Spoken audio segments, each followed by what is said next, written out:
Hey YouTube, it's ICU here, and today I'm going to be showing you guys how to jailbreak your device on 4.2.1.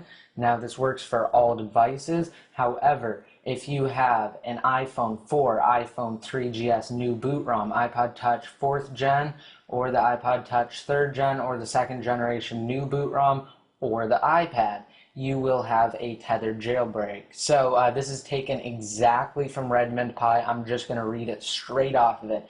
It says, now, from here onwards, whenever you want to do anything related to jailbreaking, like SSHing into your device or running Cydia, you must first run your device in the so-called jailbroken state on every reboot by just using the jailbreak boot tethered right now option in Redsn0w. So you'd have to plug your device into your computer and you'd have to rerun Redsn0w. So I'm going to show you what you guys need first off.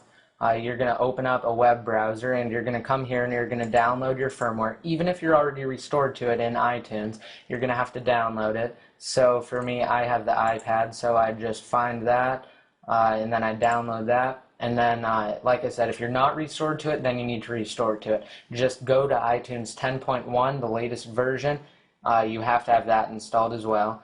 And just simply hit update or hit restore, and it'll just go to 4.2.1, and you'll be good to go as far as that goes. And you have to have it downloaded, and you have to actually know where it is. So, for instance, mine is downloaded on my desktop. And then as well, you have to download Redsn0w. Now there are several mirrors on their main website. It's right here. I'll have a link in the more info, and then you just click on it and you download it.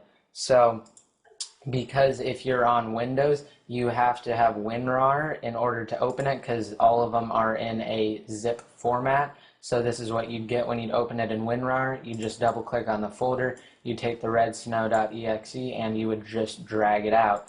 And then you have to have your device plugged in, like mine is, right here.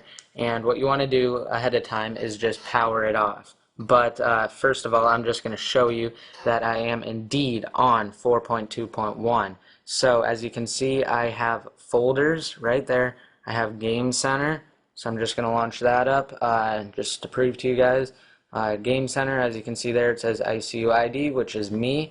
So I'm also going to go into Settings, and I'm going to show you guys. Now because I'm already at General About, I'll just go back. So Settings, General, and then I'm going to go to About, except I'm going to hide it here because it'll show my serial number. But I'll just show you right there where it says version. Then I'm just going to go over 4.2.1. So that's what you need to be on, guys. And that's what I'm on. And as I said, connected. And then just power it off. So I'm going to turn it off right now. So now it's off and connected. Now what you're going to do is you're going to open up Redsn0w. So we took it to our desktop. Going to open it. Browse for our firmware, and like I said, just put your firmware on the desktop. Mine's right there and you gotta find it. So got that out of the way. Now it's processing the firmware, and now it says IPSW successfully identified. So I'm going to go next, and it's going to prepare the jailbreak data. Okay, so now you get to pick what you want to do here. I'm only going to do install Cydia. And then this is the option that you want to do when you have to reboot and you want to use your jailbreak stuff. You just go just boot tethered right now, but I'm not even jailbroken yet, so I'm going to go into install Cydia, and that's all we need to do. So we're just going to go next. This is going to be kind of quick here. I'm going to switch to my camera view, and I'm going to click next, and it's walking me through the steps. So it's saying hold down the power button for 3 seconds, then start holding down the home and power button for 10 seconds altogether.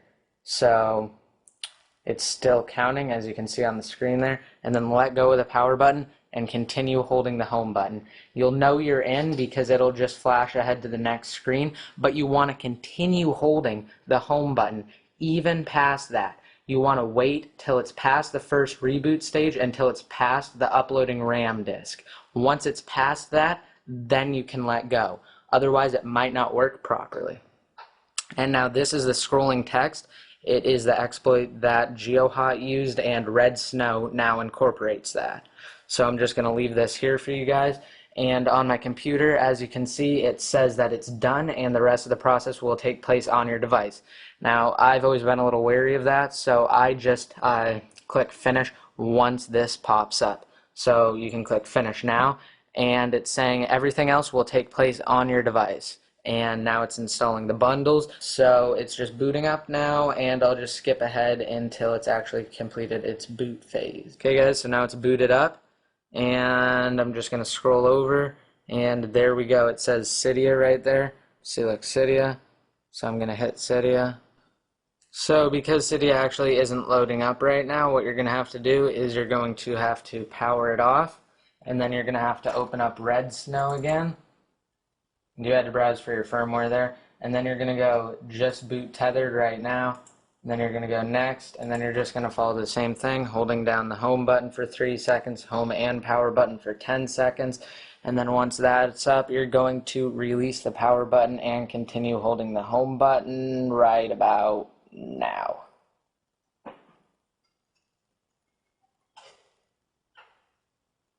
And like I said, you want to continue holding that even after it's gone away.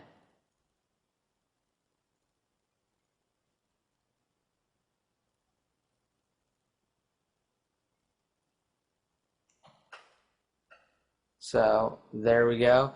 We've got the Pwn logo popped up there, and we should be good to go here in a second. Okay, so now it's up, and we're going to launch Cydia again. And there we go, guys, it worked. That's what you have to do after you jailbreak it, and then it'll work from there on out. Okay, so it just did a respring there, and now you can go back into Cydia. And now, guys, this is the new version of Cydia as well. So this is super exciting. Now it asks you who you are, and I am a user, so that's what I'm going to click, and then done up there in the corner. So I'm just going to ignore that temporarily. We have some new stuff down below, which is pretty darn cool. We have Cydia, we have sections, we have changes. Now we have installed and sources. We don't have a manage tab anymore. We got rid of that, or they got rid of that. And you have some new options in here. You can change that. You can change who you are just by going into sources and then settings. And then you can mess with those settings there. And then I'm sure there are other settings. I'll let you guys know though. For now it looks like the welcome to iPad is conflicting with the welcome to Cydia there. So it's jailbroken, and I hope you guys like this video. Now if you just came to this video and you didn't come to it from the guide, what you're going to want to do is you're going to want to click around this watermark right here, and you can go back to the beginner's guide to jailbreaking, and then from there you can pick tons of videos. For instance, you can pick how to FaceTime over 3G, you can pick how to share your internet connection from your iPhone to anything including an iPad. There are all sorts of types of videos that you can pick, guys. You can also pick how to get free paid applications. So just click on that, and hope you guys like this video. Please subscribe. This is ICU signing out.